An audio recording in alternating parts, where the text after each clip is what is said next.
Hey there, and welcome to Sits and Stories. I'm Emeline, a freelance illustrator. In this series, The Writer Lens, I chat with incredible authors I had the pleasure of working with, diving into their creative journeys and the stories behind their books. Grab a warm drink, get comfy, and let's jump in. Today, we're chatting with Chelsea Starling, the author behind the Ardennar Chronicles and A Very Fantasy Christmas. If you like romantic fantasy, folklore, and a touch of holiday magic, Chelsea is the author for you. First of all, thank you for joining us. This is so cool. Would you like to introduce yourself and tell us a little bit about you and your journey? Okay, so I'm Chelsea Starling. I started writing my first book at 18 when I was at university. I wasn't like a big partier or anything like that. So usually I was writing when I wasn't doing assignments. And then I started writing fan fiction maybe 3 or 4 years ago. And people were like, oh, this is really nice. We really like it. So that kind of gave me the courage to publish my writing too. Oh, nice. What kind of fiction were you writing? All about Nesta Archeron from A Court of Thorns and Roses. Everything is Nesta. This is cool. Okay. Wow. I'm a bit interested now. I've written over 1 million words, so. Oh, wow, yeah, that's a lot. Mm-hmm. Okay. You can tell I don't have much of a life, so. So you've written, from what I've seen a little bit on the internet, 2 books, like 2 saga, right? 2 series and then the Christmas book. Okay. So would you like to talk a little bit about those different projects? Yeah. So A Story of Old was the first one that I wrote, and I maybe spent about 10 years on the 3 books. It was a long time because I didn't let anybody read it. Okay. I felt like embarrassed to let people read it in case they said, this is really bad. Why have you written this? But I did a lot of traveling and lots of research for that one. But I think you can tell I wrote it when I was a lot younger. It's about a reluctant hero, and she's only kind of 17 at the time. She has to leave her home. Very kind of classic young adult book. Mm-hmm. And then the second series is totally different, and it's a lot spicier. Each book is about a different couple, and there are werewolves and there's witches. And it's a lot more fun, less heavy. Okay. And then you wrote A Very Fantasy Christmas. Yes. I had the idea for that like 2 years earlier, and I just ran out of time to write it. So I had 2 of the stories written, and then I was like, I have no time. And what inspired you to write A Very Fantasy Christmas? I'm a huge fan of Terry Pratchett, especially The Hogfather. It's like one of my favorite books. So the story of Death and Percy, that was really inspired by The Hogfather. And then I thought, like, I love Hallmark Christmas movies. I love fantasy creatures, but I don't know of a book where they're combined. Mm. And because in England, Christmas is less about religious festival now. It's more like families getting together, seeing friends. So I kind of tried to put that in the book as well. Okay. Yeah, I see. All right. Sorry, I'm like thinking about everything you just said. Like, I think like the folklore is something very present in your work. It's like big influence for you, right? Yes, definitely. I have, I don't know if you can see over on the left, there is like a whole shelf of folklore. I have like different books, different maps, everything. And do you have like a favorite character or a favorite book you've written? I really like Florence and Takar from The Wench and the Gentleman, because they were just so fun to write, because she is like bubbly blonde, she never stops talking, a bit of a village idiot, and he's like a big grumpy alpha. And he doesn't want to share his bed, and she's just kind of all in his space, but they were so fun to write. Oh, they look lovely. When you were writing those stories, did you write those stories for you? Or did you have in mind readers? And if it was the case, did you hope that the readers would take something away from the stories? I think for me, I always want to write the story I want to read. So I try to avoid reviews and things like that of my work, because I don't want to see if people didn't like it, because it's the story that I wanted to read that I felt wasn't there in the market already. And I think it's the same with fan fiction as well. Like, I always write stories about Nesta that I just want to read like her being happy. Yeah, I see. Okay. So what does your creative process look like when you're like writing your books? Very chaotic. I have like these like cue cards here. So I try to write like maybe 1 or 2 chapters, the bullet points on here, and then focus on that. I do a lot of writing by hand, and then I will type it up, or sometimes I'm even using my phone to type if I have an idea. But generally I write from kind of start to finish. Okay. I'm not very good at jumping around too much. I need to go from the beginning to the end. All right. Yeah, I also write this way. It's easier for me. But I have a friend who always start by the end, writing like the last chapter. And I'm like, Wow. how do you do this? This is That's yeah, because always like after she always changes in the end, because after writing sometimes there's like things being added to the story that she didn't Yes. know about. But yeah, she always start by the end, and I'm like speechless about that. Wow. I've never heard of that. I don't know. I think it's because it's the chapter that scares her the most. So writing it right down this way, so she's like everything else is less overwhelming because I know where I'm going specifically. So yes, yeah, it's a very interesting choice, and it helps her build also the tension correctly, because she always we finish her book by cliffhangers. So super. do you use tools such as playlists, mood boards, sketches when you're building your world and character? I have used Tumblr for many, many years. I used to follow like lots of kind of historical fashion blogs and things like that, but I think a lot of them have deactivated now. And I use Pinterest quite a lot, but now there is so much AI art on there. It's like I'm trying to avoid it because I don't want to, but yeah, I get you. Like Pinterest, especially about the photographers, because I can see art, but sometimes photographers it's harder for me to see if it's AI or not. So I really get you about the Pinterest thing. Like it's so hard now with AI. Yeah. So we were talking about how to start. So how do you approach starting and finishing a book? I think the starting is like the hardest part, because usually I've always got an idea of the characters and what will happen, but like figuring out how to introduce them and to start the stories, I just find it so difficult. But like, unlike your friend, I love writing the ending. I'm like, I finally made it. Like, I know where everybody is. It's great. Yeah, I see what you mean. Yeah, introducing characters is so hard because like we love the characters and we want the people who's gonna read it to love them as well. But we want to keep them a bit mysterious still, and it's the whole thing. Yeah, and usually I have them kind of really well developed in my head, and I need to kind of drop that into the story along the way, not just all at once. Like, this is this person, they like this, they do this. Yeah, because you use character sheets, and you're like, I know exactly, I know you, like you were me. So yeah, I get that. I wrote like the story of old because it took me 10 years. Like I felt like I knew these characters so well. I thought about them every single day for 10 years. And then I kept saying to people like, but wait till the second book because there's new characters there and you'll really like them. Like, they've been with me for 10 years. I understand. It's like with Equator, because I have a friend who just started and she's like, oh, I hate Tomlin and I hate all this. And I'm like, just wait the second book. so I understand completely the feeling. So what has been the biggest challenge in your writing journey so far, and how did you overcome it?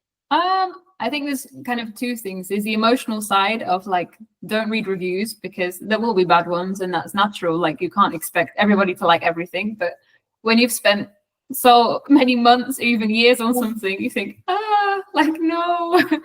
And the second thing I think is the marketing side is really difficult. And, you know, I've spent a lot of money, like tried my best, but still people can't find my book or don't read it. So it can feel like a bit disheartening. You know, you spend so long on it and it just is in a void somewhere on the internet.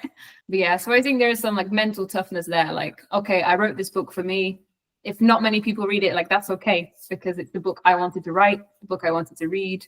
Yes, but I think we don't speak about that enough because I have kind of like the same challenges because there's like you're an artist, you're a writer, I'm an illustrator, so we're both artists. But there's also the whole marketing business part that no one talks about actually. Yeah. Like on social media, we just saw like the I'm writing this and this is like the vibe of my books and the characters and stuff, but no one talks about how much work it is, and not just writing this, but also like managing everything and to try to have people like discovering your work and reading stuff. It's a lot of work. Also creating like a community, etc. Yes. So yes, it's a very big challenge. And this is something that's like natural to me either. So it's like a big learning curve, and you're using all these hashtags and things. Is it even worth it? Is anybody actually seeing it? Yeah, like Instagram is like changing all the time. There's like trends and audios and stuff like this, and it's very hard to keep it like to keep the attention of the people. And yeah, no, I agree. Like it's so hard.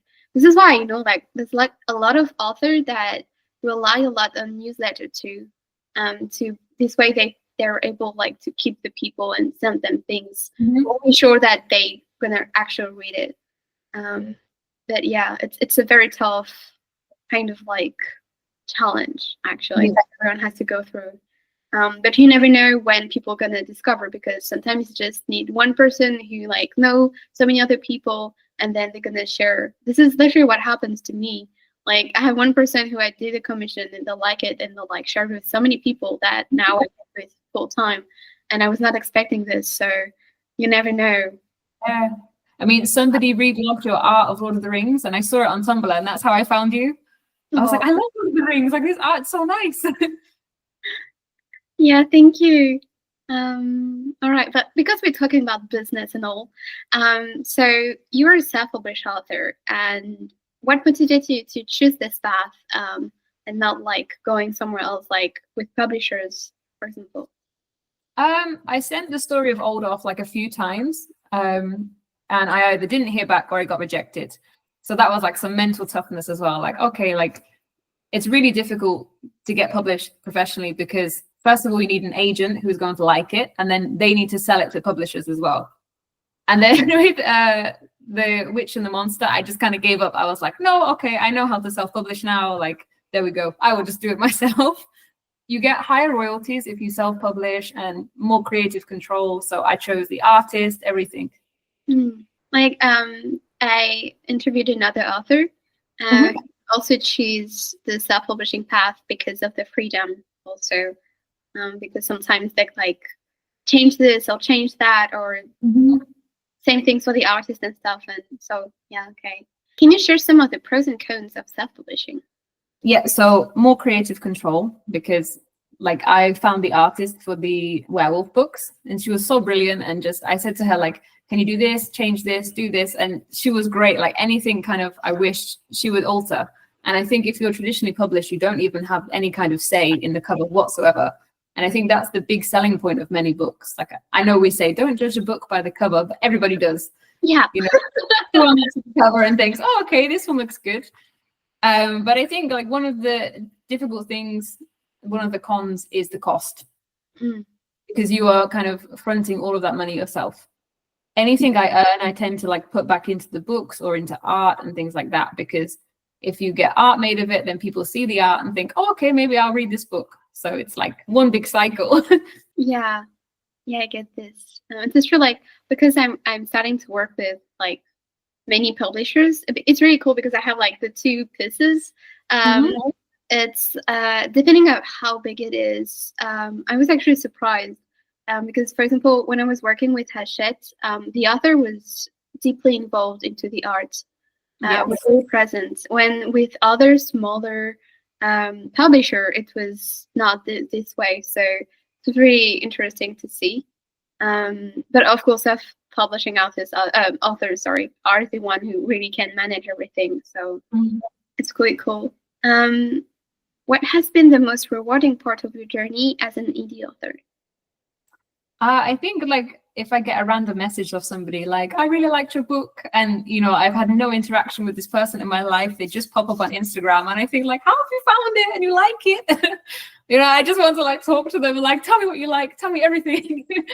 Yeah, it's so nice. Like, my husband is from Slovakia, that's where we live, and none of his family speak English, but his auntie, like, she wanted my Christmas book.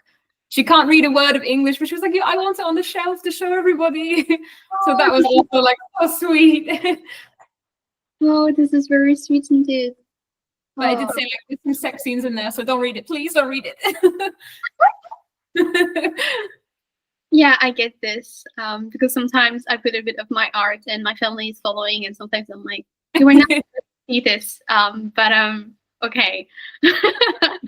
You were talking that you wanted to talk to these people and stuff. Maybe one day it could be cool for you to create like a Discord or something like that, like with the readers, so they can exchange. I know that I'm like on a lot of those type of Discord to just talk about the book, the thing like, oh, I love this and stuff. And sometimes the author is also on the, like, it depends on what type of series, but sometimes the author is also like very deeply involved into the Discord, and so yeah, we can literally talk with them. So it's very cool. That's really nice. Yeah. So, like you said, you manage everything, right? Like the editing, the cover design, the formatting of the book, or do you collaborate with others for those things? So I hire artists because I cannot draw. And my best friend is an editor, so I'm very, very lucky. So it's like slower than if I hired somebody, but she does it all for free for me, which is like so nice. But it's a job, so she's editing all day. So she'll say to me like, I'm so sorry, my eyes are tired, like I can't look at your book today, but it's fine, like there's no pressure. Okay. And is there like any aspects of self-publishing you think are essential to delegate? Definitely the art. Yeah, Definitely. sure. Yeah. Well, I think it's rare that the author also do the arts of their books. Mm-hmm. I think there are some that I've seen. I can't remember the name of the book, but she makes her own on Canva. She spent like many, many hours learning how to make it on Canva, but it's beyond my skill level. But also, I have a full-time job, so I just don't have the time to dedicate to it. So I'd rather just pay somebody, get it done much better. Yeah, I get that. I would love like to be able to hire a social media manager, because I'm like so busy at work, and then I come home and plan lessons, and I think, oh, I need to make a post. Yeah, like I think people doesn't understand like how much time it takes like to do all this. Because I'm also like learning it slowly, and I'm like one post per week, and that's like the lowest like productivity you can do for social media, and this is crazy. Yeah.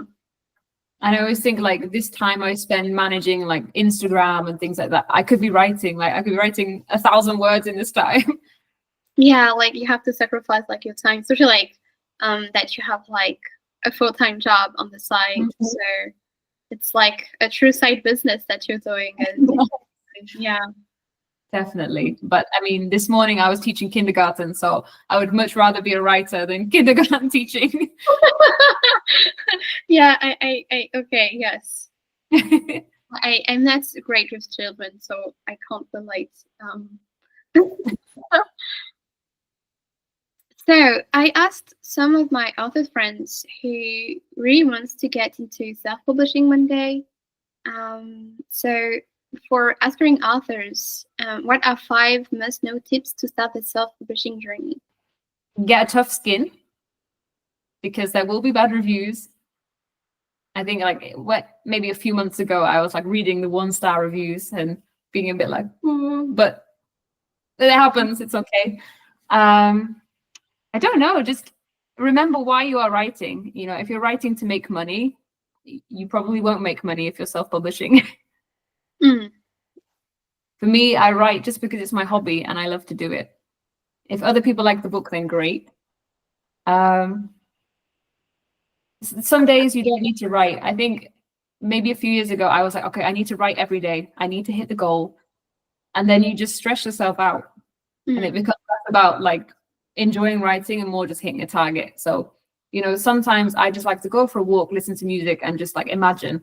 And then maybe I won't write anything that day, but it's fun just to kind of, okay, maybe I'll do this. Maybe this will happen in the scene. Take some time for your imagination. I don't know how many tips that was. 3, 4. Right. Fun tips. Just buy lots of nice pens as well, because it's so fun to have stationery. Yeah, I think especially for like having a tough skin is so important, because people are gonna like it or not, and it has nothing to do with you as a writer or with your story. Just some people like things and some people doesn't like it. It's like people like chocolate and some doesn't, and even if I don't understand that, I'm like, okay. So, and it's like, if you're going to accept the 5-star reviews, you need to accept the 1-star ones as well, because everybody has an opinion that's valid. Yeah, and sometimes it also helps you to see your story through another lens and having a perspective that could also sometimes be very helpful. So let's go to still staying into the business side. Producing a book involves both creative and financial investment. Can you share insights on the cost of self-publishing? It's more expensive than you think, definitely. Be prepared to spend a lot on an artist. There are some who are kind of cheaper and things like that, but for the Christmas book, I hired an artist who did the whole thing for me, from like the whole cover from start to finish, the text, everything. It was like just so nice. I didn't have to worry about any of that. The sizing was perfect for Amazon, things like that. And like, she wasn't that expensive in the grand scheme of things. But for the Edinor Chronicles, I think I've spent like over $1,000 on the covers. So it's a lot of money, but also they're my books and I want them to kind of look good. I also spend quite a lot on trying to boost posts. I don't know if it's effective. I'm not sure. But if people see it, people like it, maybe they'll remember the book and things like that. I'm trying to think what else do I spend money on? I have a free Canva account because I'm a teacher. So if there are any writers who want a free account, you just have to upload a photo of your badge from your school and they will give you a free like professional account. It's great. That's great. Okay, yeah, well, it's true that especially like with book covers, it's very expensive, like in a way, like if you have like several, like if you like do a full series and you're like, I want a book cover for each, that's the same. It's not the same story. It gets expensive very fast. Yeah. But yeah, like you said, people judge the book by the cover, so it's like an investment. Yeah. I think in the Edinor Chronicles, my first one, there was like the main character Cora, and then Felon was behind her, but it was just his claw. And then in the second one, there was like a werewolf and a woman. And then the third one, it was 2 people. And then the last book, it was all 6 characters. So it was like a lot more detail and things like that. So that cover was, I think, as much money as the first 3. Yeah, like having many characters is like taking a lot of time and detail and stuff. So yeah, obviously it's going to be way more expensive because, yeah. No, I get that. And for new authors, do you have like any budgeting advice? Because sometimes they arrive and they say, oh, I have to have this cover, I need to have art of the characters and this and this, and it can be a little bit overwhelming. So yeah, what would you say to them? Save up as much as you can in advance as you're writing the book. I don't really know, because for me, any money I make goes back into it. So, you know, there are some people who probably make a lot more money than me and maybe can then go full time, but I think it's all a big circle. Like, I'd rather hire artists and kind of have some more art for my books. Maybe like their friends who like follow their art will read my books. Maybe like the artist can then do something else. And I think we all have to work together. I'm very, very against AI. So I feel like as a community of kind of creative people, we all need to kind of support each other financially as much as we can, and kind of emotionally. Because I have, I don't know if you know her, perhaps, Katrina Bell. She's a monster romance writer, and she, for her, like, she would like focus on the type of art you want. Like, when you start, like, do you want book covers? Do you want only art of your characters? And just gonna depend on your approach about your art, right? Like, I have the feeling that for a very fantasy Christmas, you wanted like art for like each type for each characters, right? Like this was your focus. Yeah. So the artist she'd done like a mock-up book cover of The Cruel Prince, like her own interpretation. I love that kind of, I'm not arty, I don't know if it's minimalist or what it's called, with just like a few icons. And I really like that style because I think like these romance books, it's often like a couple on the front in cartoony kind of thing, but I wanted something a bit different. So we spoke and I said, okay, there's like a story about a werewolf. So if we could have a full moon, like there's some hot chocolate in the story. So, and she was great at putting all these like tiny details. Yeah. And you are like a lot of different artists, right? Yeah, I looked like I've looked on Reddit so many times and I always get like anime people writing to me when I've said specifically like I do not want anime art. I used to use Twitter quite a lot as well, but there's like so many bots on there now, I don't even bother. But that's where I found the artist for the Edenal Chronicles. That's this one. But she mostly draws like steampunk, kind of cyberpunk art. So she'd never really drawn fantasy. And I was like, do you think you'll be able to? And she was brilliant. So take a risk sometimes, I would say. Yeah, because you never know what the artist can do. Honestly, I mostly draw fantasy, but right now I'm like working on a very big project about cowboys in Montana, right? So nothing to do with what I usually do. So you never know. You never know. But when I saw like your Lord of the Rings art, I was like, okay, like I think she'll be able to do the hags, because I wanted them to look like really fantasy and not like super beautiful, just like, especially Jenny Greenteeth. I wanted her to look like a proper hag, like really kind of magical.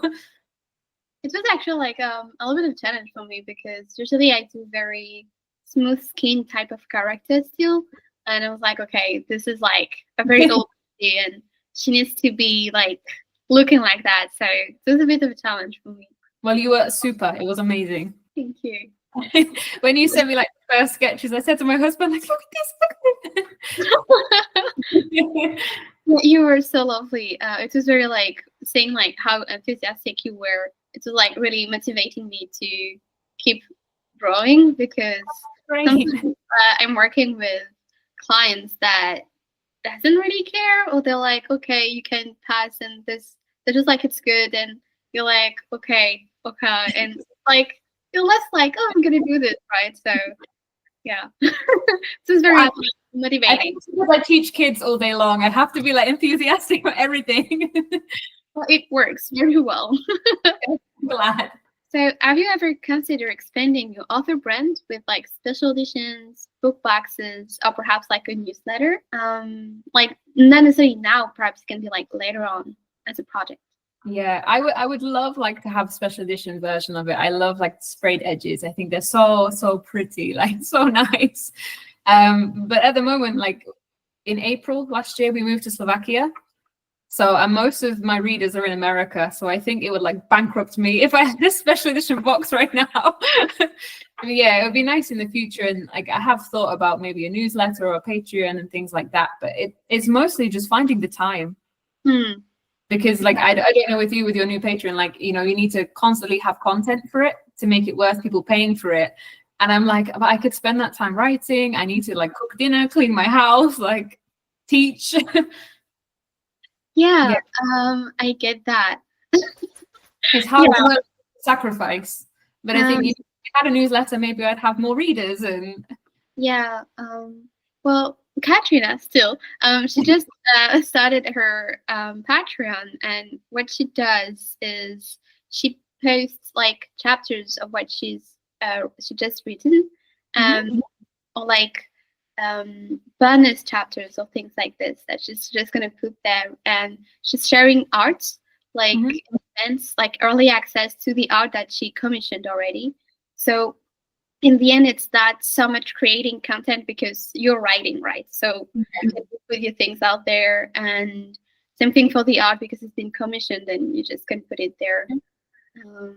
And for the newsletter, yeah, I'm also having one, and it can kind of like take a lot of times because I use that to go deeper into my art and the why and stuff like this. So sometimes it can take a little bit of time, but then you have received some emails back, and they're like, "Oh, I love the way you did this," and like everything is worth it after that. Yeah. I think so. I think that's like why I still kind of write so much fan fiction as well, because it's that immediate feedback of like, I love this chapter, when is the next one? And I'm like, yes. You could like share your fan fiction like Yeah. on it, like really like you can do like this as free as you want to, like your Patreon is yours, and yeah, like really like thinking as a business person, try to use it as efficiently as you can. Because, like I opened my Patreon because I want to have a shop like in a year or so. So all the art I'm creating for it, it's gonna be as part of a collection for my shop. So it's always like kind of like thinking about the time, because we don't have that much time, because my Patreon is like on the side. It's kind of like my side business, because Yes. with the commission, my days are like full. So yeah.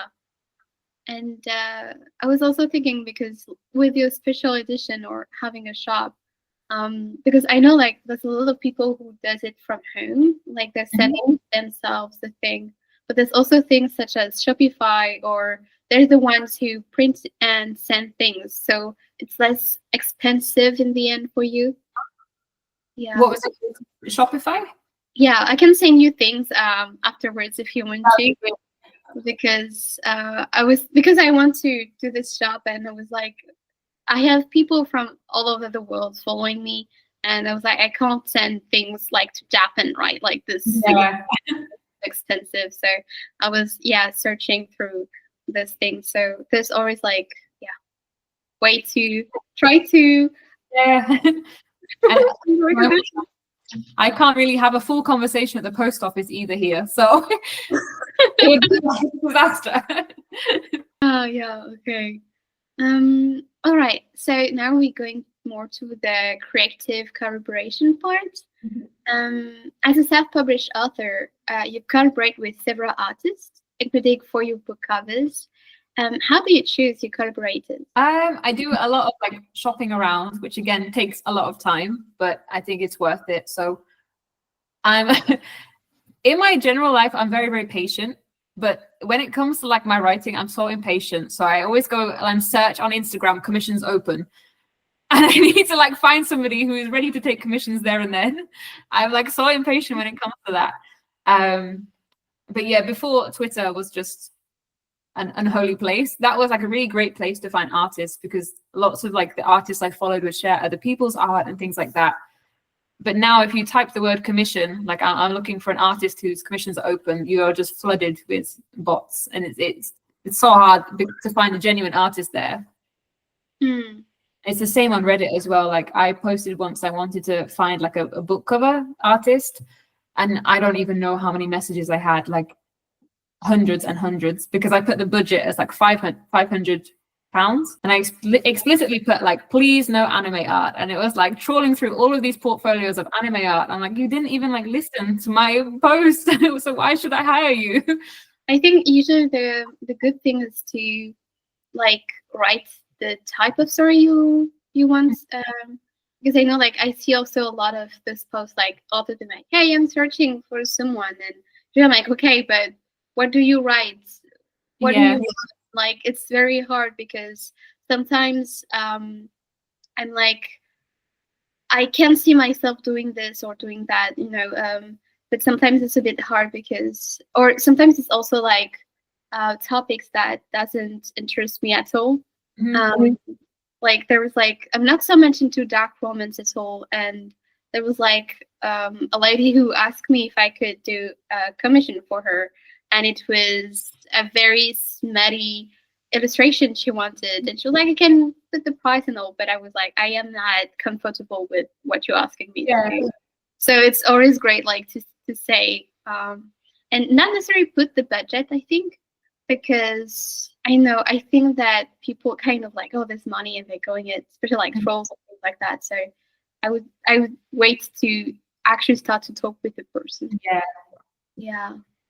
I like to be able to see the general prices of artists as well. So sometimes I think, okay, like that's way out of my budget, or okay, no, like I can stretch for that because I like the art enough and this and that. And yeah, and sometimes you also can speak with the artist because depending of their month, for example, they can be like, actually, I can do a little price for you because you never know. You can always, yeah. When I did the final cover for the Edenor Chronicles, because it was like almost triple the price of the others, she said like, okay, like you're a regular customer, so we can split it into 3 things, like pay me when I do the sketch, pay me when I do this, and then pay me when it's done. So that was like much easier. It was split across like a month and a half or something like that. Like that was good. Yeah, it's a thing that I also always ask, like, do you want to do 50-50 or everything at the end? Or because usually, like in the author, you never know, like it's easier for them. So for sure. Oh yeah, I love this question. I love asking author this question as an illustrator. Do illustrations or art ever influence how you see your characters or settings? Yeah, I think so. Like I love seeing fan art of books in general because this will sound really bad as a writer, but I really struggle to imagine faces. There's always just a blur when I'm like writing, when I'm reading. So fan arts of books that I'm reading are so good for my small brain. But also like your hags that you drew for me, like that was Jenny then in my head. That's how she looks like when I'm like finishing off writing it and stuff. It was so good. Yeah, well, your brief was very good also. Very, no, but I always say it because sometimes I have brief and I am like, I don't know what I'm supposed to draw because this is so vague. I don't know. But yours was so precise and you had like imageries and this was very helpful. I tried to keep it like lots of pictures and description, but also like I want the artist to put their own flair on it sometimes. So, you know, like if you want to change it a little bit, I'm usually fine with that. I'm not like rigid. Well, I had a lot of fun with the clothing because it was like Christmassy, but yeah, I really had a lot of fun with that part. We were talking about AI a little bit before, so let's jump in again because it's like a big topic. Creative space, and you've chosen to work with artists rather than use AI for your visuals. Can you share your perspective on this decision? I think AI is very cheap and very easy to use, but it's absolutely soulless. Like all the art looks like it creeps me out. They all look like android people. There's no life behind the eyes. They all end up looking like the same person. I see so much art of like these shadow daddies of like and they all look like the same person. I can't tell who is who. It's killing the planet. And you know, like I think as a writer, I wouldn't want my writing to be used for an AI book. So why is it any different for art? You know, I'm sure you spent like so many years of your life practicing drawing and things like that. And, you know, like it's your livelihood.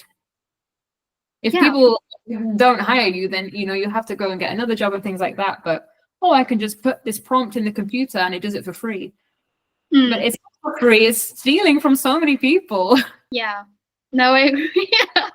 Because yeah, I think AI, like the visual, like you said, everything is like looking alike. And I had like a very interesting conversation with a writer, who she was saying that there were like different type of people in the book community about AI. Like there were like the author who are strongly against it. So you basically, and she was saying that she was also part of this part of the community where she was saying that if you use AI for your visual, I don't know if you like using AI for your writing too. You know, we don't trust you about that part. And then there's like the book lovers who also like love art and artists. And then you have the book reader who are just clueless about everything about AI, about what it does, what are the impacts on people, but on artists or on the planet. And so they just like look at the shadow daddy fan art and they're like, oh, it's exactly how I was picturing it, like a level type of guy, and they're fine with it. Yeah. I think it's becoming harder and harder to tell. It used to be a bit easier because they would have 6 fingers, or there'd be like a third arm suddenly like there. But I have a thing, I'm very against authors who use it for their covers, because, you know, I'm going to presume you're using it for your writing too, and I'm not going to put my money into your book in that case. Yeah. And I feel like they're setting themselves up for failure, because you'll be blacklisted by a lot of like the community, because they'll think, okay, well, they're using AI, I don't want to read it. Yeah, it's yeah, I agree, because they were like, it's starting to be very hard to see, because sometimes like I've found that author and it was like a very pretty cover, and I was like, oh, this is pretty, but I found like some very small mistake, and I was like, that a human could do those mistakes, right? But then I asked who was the artist, and she was like, oh, I did it on I don't know what platform of AI, and I was so sad I didn't read the book. I just like, okay, bye. So yeah, it's a big risk. Would you have like advice, because usually authors that use AI, it's because it's cheap, right? Like it doesn't cost money for now, because for now there's like no regulations, but one day they're gonna need to pay things too. It ain't gonna be free forever, but for now it's free. Yeah, if you have any advice for this author who like have very small budgets and they still want to cover it with artists, like how would you like approach this? I think dedicate a lot of time to finding the artist, because there are so many sites to find them. Like Fiverr can be a little bit dodgy sometimes, but there are artists on there. You can look on, is it DeviantArt? Reddit as well has like, I don't agree with the name, it's called hungry artists, like who are desperate for work and things like that. There are so many who would be happy to take a payment plan or kind of anything like that. Just please, AI, don't do it. Don't do it, yeah. Okay, so we're starting to get to the end. So do you have any exciting projects or release coming up this year? Yeah, last weekend, I think it was, I finished the first draft of a new book, which was nice. That was good. I also have 2 books on my computer that I like finished 4 years ago that have just sat there. So you mean like, should I release them? But I like love these characters and I'm scared like it will flop. And I'm like, no. So maybe I will publish that one, maybe not. Can we know a little bit about those projects? Which one? The one I just wrote or the old one? Your choice. Oh, okay. I'll tell you about the new one, because this one's exciting as well. It's romantasy, of course, my favorite genre. And she is like a pampered girl from the north, from the capital, and she loves bugs. She loves beetles, she loves flies, like she loves all of it. And her family are forcing her into a marriage with the Duke to kind of tame her. So she runs away to the forest because she wants to research magical creatures. Oh. So she hires a bit of a grumpy mercenary to keep her safe. And then he finds out that she ran away and he's not happy about that. But along the way, like she has like verbal diarrhea. Like, did you know like maggots can tell you how long ago somebody died? And he's like, I did not want to know that ever. So it's so fun. It's a bit like Florence and Takar, who I mentioned earlier. Like she's just full of energy and he's, no, quiet, please. It's time for quiet. Right. Okay. I like that. Like I'm sold. Especially like the type of story I like to read like after a big day of work. I'm like, It's nice because I've like, there's the story, and then at the end of kind of every chapter there is one of the creatures that they find in the forest. So I've taken existing folklore creatures and either kind of adapted them a bit or completely created my own ones. So that's fun to make like new magical creatures. Yeah, like how do we call this? A bestiary? Yes, that's what it's called on my computer right now. Oh yeah, this is I love magical creatures. I literally have a book, but it's French. I think I don't remember the name in English, but it's all about different type of dragons, and we follow that lady who, Lady Trent, I think it is, and she just like wrote an entire book about dragons, and so we're reading like her memories, kind of, and so yeah, so it's like very very small dragons to like giants one who eats humans, and just like wow. So no, I love this type of story also. So it's so great. There is they find a baby dragon in the book, and they decide to call it Cabbage. So Well, I love dragons, so Me if you too. look at it, I'm probably gonna take it. Like, I love dragons. So where can readers follow your journey and grab your books? Like, in what platform you're present? I do have a Facebook, but I don't really use it very often. So Instagram is the best place, and it's Chelsea Starling Writer. My books are all on Amazon and Kindle Unlimited. Mm. When you're with them, you're kind of locked into a contract that you can't post it elsewhere. Yeah, I was like, this is telling me something, but yeah, okay. Yeah, and like with Kindle Unlimited as well, like I am against Amazon for some reasons, but with Kindle Unlimited, it's like $10 a month or something. And if you read, I don't know, 5-6 books, you cost Amazon money. So, because I know like a lot of people cancel their account with kind of what's going on in America. But it's more like hurting the authors than Jeff Bezos. Yeah. No, we'll see about that. Yeah. In the following months, I guess. Mm-hmm. What's one piece of advice you believe every aspiring self-published author needs to hear? Definitely write the book that you want to read. No, but that's a mess up. Like, this is great. I think there's like a trend at the moment I've seen on Instagram when people are like advertising their books. It's just a list of tropes like, I don't know, like enemies to lovers. Like he does this and she's 5'7". What's the plot? I don't know what's happening in this book. And it just seems to be there's like a checklist of, okay, it needs to be enemies to lovers. There's one bed. But is it like, are there dragons in there? Is it set in the future? Like, what is the plot of the book? No, I agree, but I'm also like to know what type of trope it is, because sometimes I'm a big lover of enemies to lovers. Oh, instead it's enemies. Okay, maybe I'm gonna stay and see what is the plot about that book. But it gives like a great way to grab people. But yeah, I didn't think need to speak about the plot after that because okay, thank you. And my second favorite question, I always finish with that one. If you could bring one of your characters to life, who would it be and why? It would be Takar, who is the alpha kind of werewolf guy. They're called Vulkalax in the book because it's like a Slovak word I stole. Because he's very morally right. He always wants to do the right thing by everybody, even if it means kind of sacrificing his own happiness. And I always love those characters. Like, I will suffer so other people don't have to. I love them. Yeah, it giving a lot of resent vibe. Like, too.